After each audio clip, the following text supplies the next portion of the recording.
Welcome to our talk. It's titled LGBTIQ plus microaggressions on campus and beyond. And I'm Dr. Rachel VanDaalen. I'm currently a lecturer at University of Maryland, College Park in the US. And good morning or afternoon, wherever you are, or evening, I guess, wherever you are in the world. I am Lieutenant or Dr. Sierra Kelsey Dimberg, and I'm currently living in Virginia of the United States as an active duty psychologist. And today we're going to share some work we did with our colleagues back when we were both at Arizona State University, and kind of moving into our next slide. Here we go. So what we're going to talk with you all about today is we're going to just discuss and bring awareness to what microaggressions and what LGBTIQ plus microaggressions specifically are. Sorry, I'm getting over COVID. And we're also going to present psychological research findings on these LGBTIQ plus microaggressions in a specific campus setting, which is the research that we did with our graduate colleagues. Okay, so what are microaggressions? I think this is a topic that's being talked about a lot more, thankfully. It was first coined back in the 1970s by Dr. Pierce, and it really focused on racial microaggressions. But more recently, Dr. Sue has written several textbooks on it, lots and lots of research. And so the definition that we're going to use today on what microaggressions are brief, commonplace, daily, verbal, they could be behavioral or environmental indignities. And the key piece here is going to be, it doesn't matter of intent. So whether it's intentional or unintentional, but it communicates hostile, derogatory, or negative slights or insults to a certain person or targets kind of a group. And the importance of understanding what these microaggressions are is there's a lot of research that actually shows that these very, don't want to say small and minimize the experience, but these slights, right, that people are kind of like, oh, was that derogatory? I can't really tell. Or people experience it, but the other person, the perpetrator, doesn't understand. That these comments really do have a really big impact on people. There's lots of research to support that it impacts people both physically as well as their mental health. So breaking it down a little bit more, there's a lot of different types of microaggressions. As I mentioned, the field really started with racial microaggressions. There's also gender microaggressions, but for the purpose of this study and for the talk today, we're going to focus in on LGBTQ microaggressions. So here are some examples of just kind of general themes of what these microaggressions kind of fall under. So the first is oversexualization. The next would be homophobia, using heterosexist language, sinfulness, so maybe connecting it to religion or saying however you identify or whatever acts you're doing is a sin, assumption of abnormality, and then endorsing heteronormative culture and behaviors. And once we get into our study, you'll see some overlap as well with what we found in our research, as well as these kind of more general themes.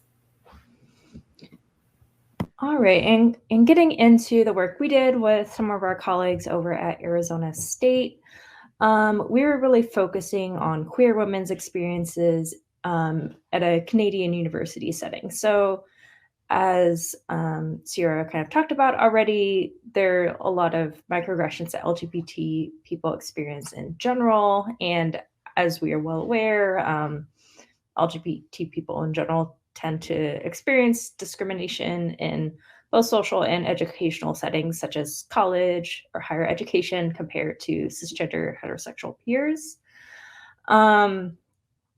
And so what we're interested in is looking at queer women specifically. There's a lot of different sort of definitions as to what queer entails, whether it's more of an umbrella term, whether it's its own distinct identity. Sometimes people link it more to sexual orientation. Sometimes people link it more to gender. Sometimes it's a combination. So depending on the person, there's different definitions as to exactly what queer means, but given this, there is this unique identity and this unique viewpoint that needs to be accounted for when people are experiencing the world and also maybe experiencing microaggressions. And we were interested in women in particular, or I think there were some non-binary folks who responded to the call for women. So sort of identifying in the woman realm, but sort of not.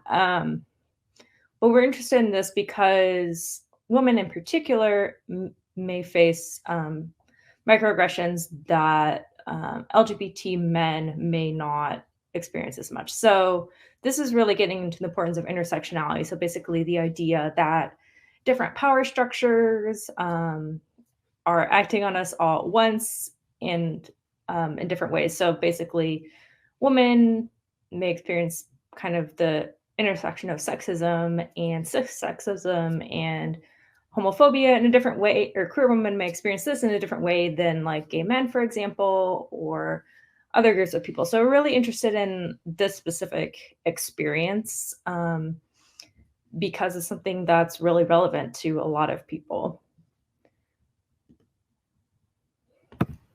So our specific study, it was a qualitative study. We ran focus groups with 8 different sexual minority undergraduate students. Again, the flyer called for queer women, so anyone who responded to that was considered to be a sexual minority, and they're all undergrads.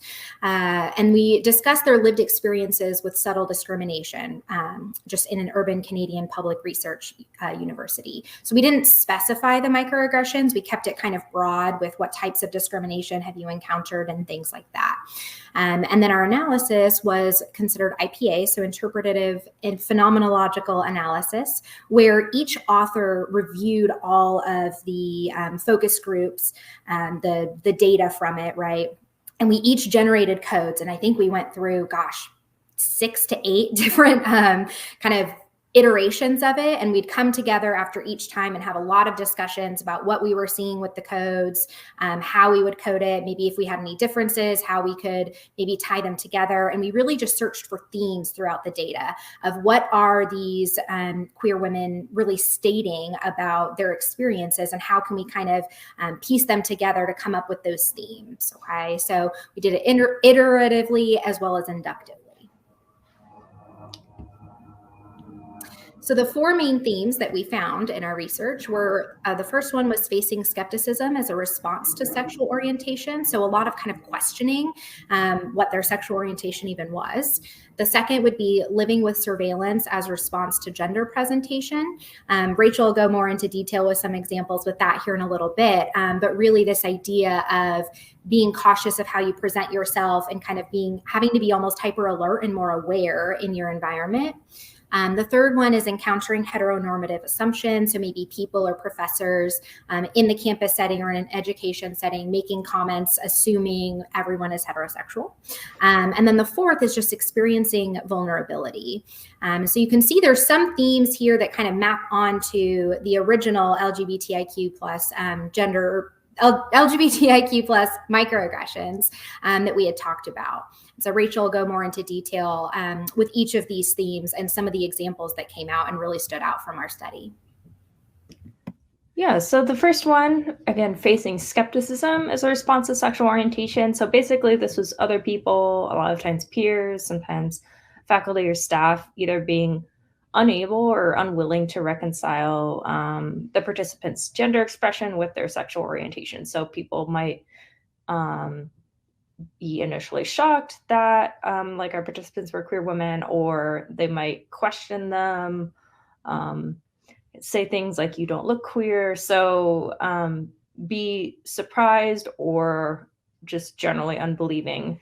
And this kind of tied into a lot of the theme around feminine visibility. So the participants who were presenting in a more stereotypically feminine way noted this skepticism as definitely a theme, that they didn't fit a certain stereotype as to gender presentation and how that fit into sexual orientation. So here you can kind of see how the intersectional forces here as to gender and sexuality.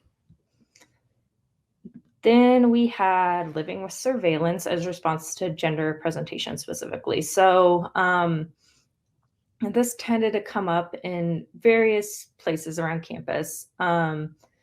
So there's the direct comments from others, and then there's this sense of pressure and feeling discomfort in certain settings, especially things like restrooms, locker rooms. Sometimes participants were asked to leave or just like kind of stared at, or made to feel like they're doing something inappropriate when they're just going to the bathroom or using the locker room that works best for them. So there's this that can definitely be really stressful when you're just trying to live your life and feeling like other people are trying to call you out on something that's inappropriate. Next, we have encountering heteronormative assumptions. So this can look like a broad array of things. This can come from faculty, can come from peers, staff, and importantly, this can include things that may be more well-meaning. So it might come from people who just aren't thinking at all that queer women exist in the world or in their campus, or could be more explicitly hostile. So at a more structural level, this may appear in terms of LGBTQ history, like not really being included in course content that this participant mentions. So saying that like they felt they're kind of the person to bring up this entire topic when it was very important and they felt like it should have been at least mentioned in the context of their class, or other situations where it would have been important to include these perspectives or similar ideas, but it just wasn't taken into account. And then also just kind of casual social things. So social greetings, like assuming people have boyfriend, or assuming different types of things about people that may be well-intentioned, may be hostile, but either way kind of conveys a message that people are either different in a way that's negative, or don't belong, or can be hurtful. And then finally, experiencing vulnerability.